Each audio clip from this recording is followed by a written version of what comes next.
దయచేసి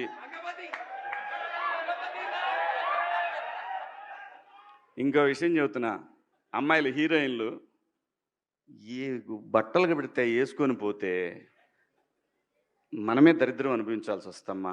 ఏమనుకోవద్దు, హీరోయిన్లు అందరూ మీరు అనుకున్నా నాకు పోయేది లేదు, లాగి పీకుతాం మనం, అది వేరే విషయం.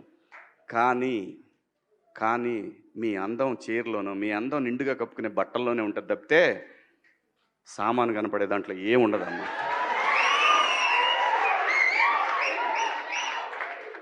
అవి వేసుకున్నంత మాత్రాన చాలామంది చూసినప్పుడు నవ్వుతూ అంటారు, కానీ దేద్రమ్ముండ ఎలాంటి బట్టలు ఎందుకు వేసుకుని కాస్త మంచి వేసుకోవచ్చుగా, బాగుంటావు కదా అనాలనిపిస్తుంది లోపల, అనలేము.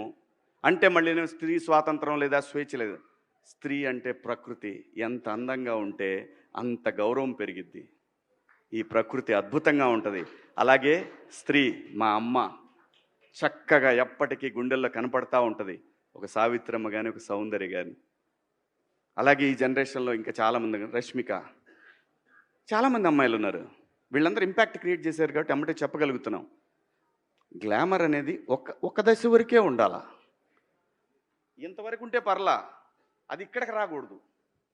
నేనేవాళ్ళే కానీ చెప్పడానికి మళ్ళీ అందరు రేపు పొద్దున పెద్ద పెద్ద వాళ్ళంతా బయలుదేరతారు, మాకు స్త్రీ స్వేచ్ఛ లేదు. స్వేచ్ఛ అనేది అదృష్టం. ఆ స్వేచ్ఛని కోల్పోవద్దు. మన గౌరవం ఎప్పుడు పెరుగుద్దంటే మన వేష భాషల నుంచే మన గౌరవం పెరిగిద్ది. అందులో ప్రపంచ వేదికల మీదైనా సరే చీర కట్టుకున్న వాళ్ళకే విశ్వసుందర కిరీటాలు వచ్చినాయి. Thank you so much. Hello అండి, నిన్న సాయంత్రం దండోరా ప్రీ రిలీజ్ ఈవెంట్లో హీరోయిన్స్ ఈ మధ్య కాలంలో వాళ్ళు ఇబ్బంది పడ్డ సందర్భంలో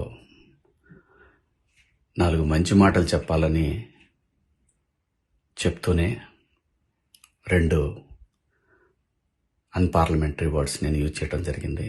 డెఫినెట్గా ఎవరికైనా వాళ్ళ మనోభావాలు దెబ్బతింటాయి.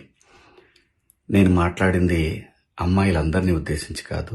హీరోయిన్స్ బయటకు వెళ్ళినప్పుడు బట్టలు జాగ్రత్తగా ఉంటే మీకు ఇబ్బంది ఉండదేమో మా అమ్మ అనే ఉద్దేశం తప్ప నేను ఎవరిని అవమానపరచాలని కాదు. బట్ ఏదైనా 2 అన్పార్లమెంటరీ వర్డ్స్ దొర్లినాయి. దానికి మై సిన్సియర్ అపాలజీస్. అండ్ ఇంకోటి, నేను ఎప్పుడు స్త్రీ అంటే ఒక మహాశక్తి, ఒక అమ్మవారిలాగానే అనుకుంటా. ఎందుకంటే ఇవాళ సమాజంలో స్త్రీని ఎంత తక్కువగా చూస్తున్నారో మనందరం చూస్తున్నాం. అటువంటి అవకాశం మనం ఇవ్వద్దు అని చెప్పే ఇంటెన్షన్లో ఒక ఊరు భాష మాట్లాడాను. అది చాలా తప్పు. I know, my sincere apologies. నా ఇంటెన్షన్ మంచిదే, కానీ ఆ 2 పదాలు దొరకకుండా ఉంటే ఈరోజు ఈ పరిస్థితి లేదు. బట్ ఒకటి మాత్రం చెప్తున్నాను, మంచి చెప్పాలనే ఉద్దేశం తప్ప అవమానపరచాలి, కించపరచాలనే ఉద్దేశం నాకు ఎట్టి పరిస్థితుల్లోనూ లేదు.